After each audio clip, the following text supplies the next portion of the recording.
Kumusta po kayong lahat? Celebrity Chika Time po muna tayo at may inihanda po akong chika para sa inyo. Tara po't magchika na po tayo.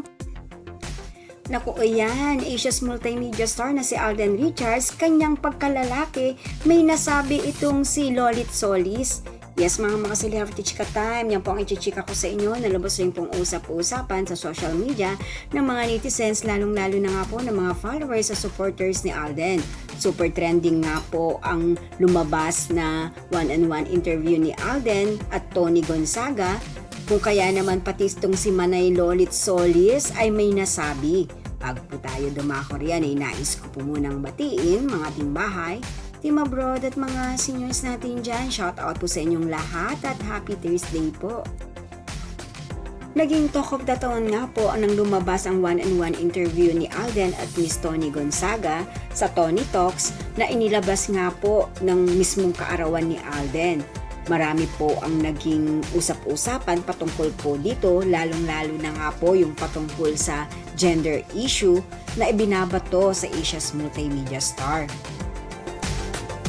At isa na nga po rito si Manay Lolit Solis na talaga naman nga pong ipinost pa niya sa kanyang Instagram account ang tungkol sa pagkalalaki ni Alden. Talaga naman nga pong marami pong nasabi po itong si Manay Lolit na alam naman po natin at kilalang-kilala natin na isang mataray, matapang na kolumnista itong si Lolit. Pagkahaba-haba nga po mga nasbanggit dito ni Manay Lolit Solis sa larawan ni Alden at sa kanyang ginawang caption. Ngunit ang pinaka-bottom line nga po dito sa kanyang sinabi na hanga po raw siya kay Alden dahil hindi ito nagpapadala sa pressure. Na kahit anong ibato kay Alden ay caring-carry pa rin po at kayang dali ng aktor. At ayon pa nga po kay Lolit Solis, kanya rin pong nasabi na itong ating Asia's multimedia star na si Alden ay hindi pa dalos-dalos, hindi nagmamadali, hindi nagpapapressure.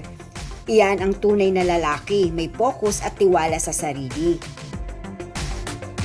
Well, si Alden pa nga ba na kahit ilang beses po nilang sabihan ng kung ano-ano patungkol sa kanyang pagkalalaki ay hindi na po nito pinapansin. Alam naman po talaga ni Alden kung ano ang totoo para sa kanyang sarili.